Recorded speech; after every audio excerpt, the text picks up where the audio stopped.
Laura, City Scrapper. Thank you so much for joining me on my channel. Today I am so excited to be taking part in Joanne Bartell's 2,000 YouTube subscriber celebration hop. Not only is Joanne a wonderful scrapbooker, she has a truly amazing channel, and that's probably why she has so many subscribers and she seems to be gaining subscribers so quickly. She has process videos, she has hauls, she has craft room tours and organization tips. She has a gorgeous craft room. I love watching videos of her beautiful scrapbooking space. But even more important is that Joanne is just such a kind, generous person. She has been so incredibly thoughtful toward me. I can't say enough things about how kind Joanne has been to me. I'm so happy to be part of this celebration hop, and I am quite grateful to have her as a friend. I did not have an easy time picking just one layout from Joanne to Scraplift. She has so many gorgeous layouts that I wanted to try out, but I finally decided on the layout that's up on the screen. I loved the composition, the colors, and the layering in this layout. I'm using a Pinkfresh Studio collection called My Favorite Story. I used a pink paper for the background, and then I layered a rainbow stripe on top of it. I think that Joanne has a cut file on top of the large strip of paper in the center of the layout, so I decided to do the same thing. I picked out this Confessions of a Paper Addict background cut file. I thought it was so pretty, and Joanne designs for Confessions of a Paper Addict, so I thought that would be the perfect cut file to use on this layout. I wanted to make the cut file a little bit wider, so I cut a piece from the bottom of the cut file and I attached it on the right-hand side. That extended the cut file a little bit so that I could have it go from one side of the layout to the other. I covered the back of the cut file with some gel glue, and now I'm positioning it on that rainbow striped paper. It was very easy because everything is symmetrical, so I lined up the center of the cut file between the two middle stripes. I wanted to be very careful to position it correctly because I knew that later on I wouldn't be able to make any adjustments once the glue dries, and gel glue dries pretty quickly. I used both my paper trimmer and my scissors to cut back the cut file on all four sides of the strip of paper. Joanne has a beautiful punched out border on the top and the bottom of her center strip, so I decided to do the same. I used a Martha Stewart border punch, and I punched out a border in pink and in blue. The blue is from the Pinkfresh collection, but the pink paper is a paper from my stash.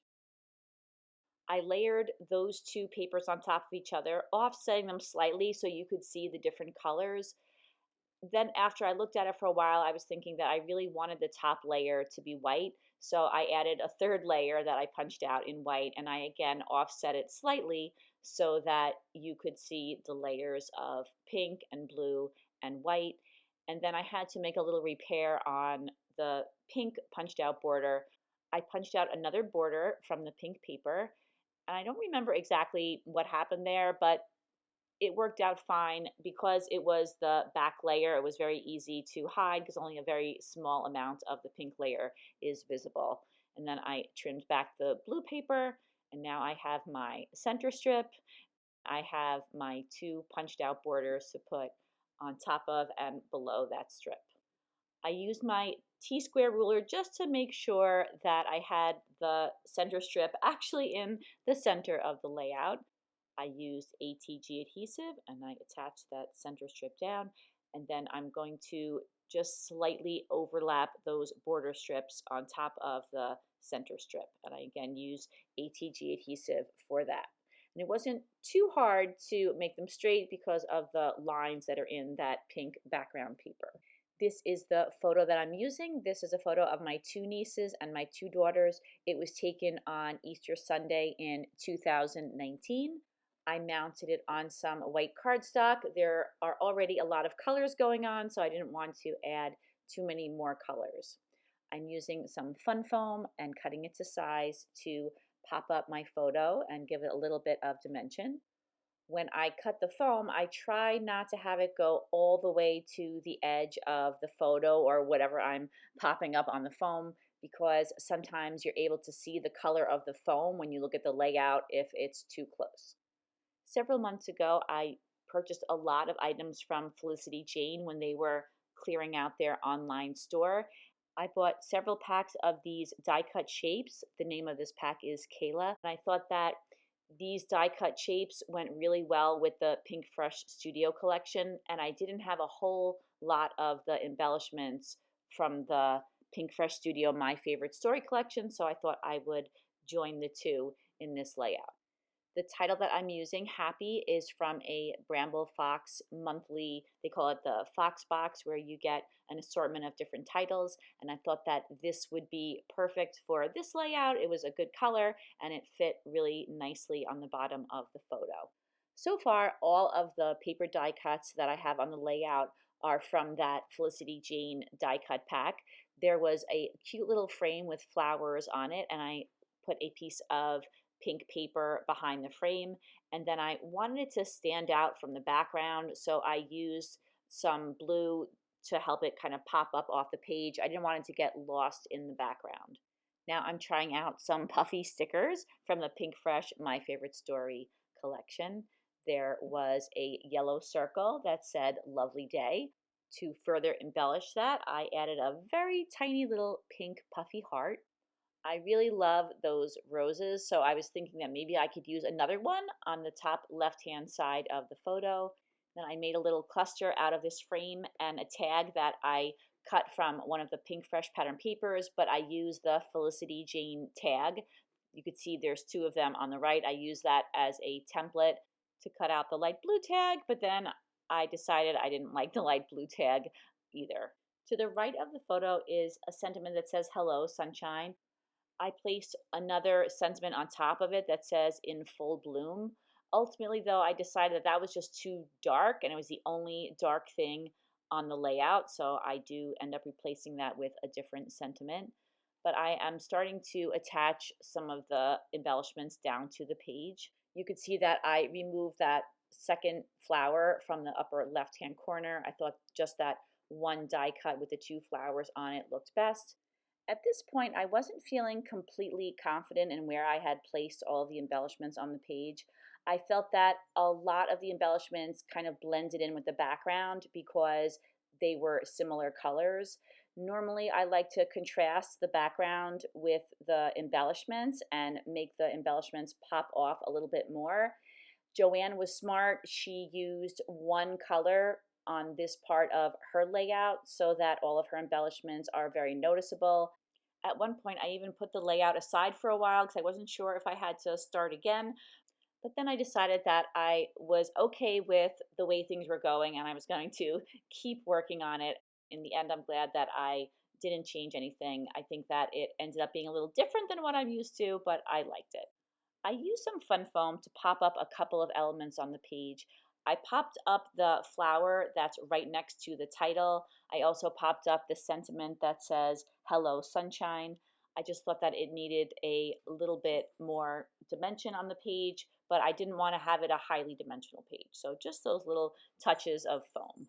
I couldn't get that round sentiment that says, "Love this," to fit correctly into that cluster until I added a little bit of foam to it, and that did the trick. Once it had the foam, I was able to tuck it right into that cluster. I liked the way the right-hand side of the layout looked, but there was something kind of missing from the left-hand side. I went into that pack of Pinkfresh Studio puffy stickers and I started to add a couple more, hoping to balance out the layout. I added a puffy sticker on the right-hand side that is green. It has a little leaf on it. And then I thought I would add my favorite photo corners to the photo. I punched some photo corners out using my Sucess scalloped photo corner punch that I use on so many of my layouts. I just love using those photo corners to add a little pop of color near the photo. And then I use some ATG adhesive to attach those down. I like to use ATG, especially on photo corners, so I don't make a mess on the photo, something I have done here and there. I added a puffy heart on the right-hand side, and then I found I had another die cut of cherries, so I put that on the left-hand side. However, I was still thinking that the left-hand side looked a little empty. There were some puffy stickers that were flowers in that Pinkfresh Studio pack, so I pulled those out and I layered some of those into the two clusters. I layered a tiny blue puffy heart on top of a pink puffy heart, but again, that blue color is beautiful, but it is only in one spot on my layout, so that didn't work out. I tried a couple of different places, but in the end, I removed that little sticker. It just doesn't work unless I wanted to start putting more of that same color around the layout. I use a die in my stash and the same pattern paper that I used to mat the little frame on. I cut out a tag. I use that We Are Memory Keepers punch that you see to the left of my mat. I punched out a little ring that I put over the opening in the tag. And then I found that I had this blue bow in my stash. I thought that that looked nice at the top of the tag. I think that that was what I needed to make the cluster on the left look a little bit more complete.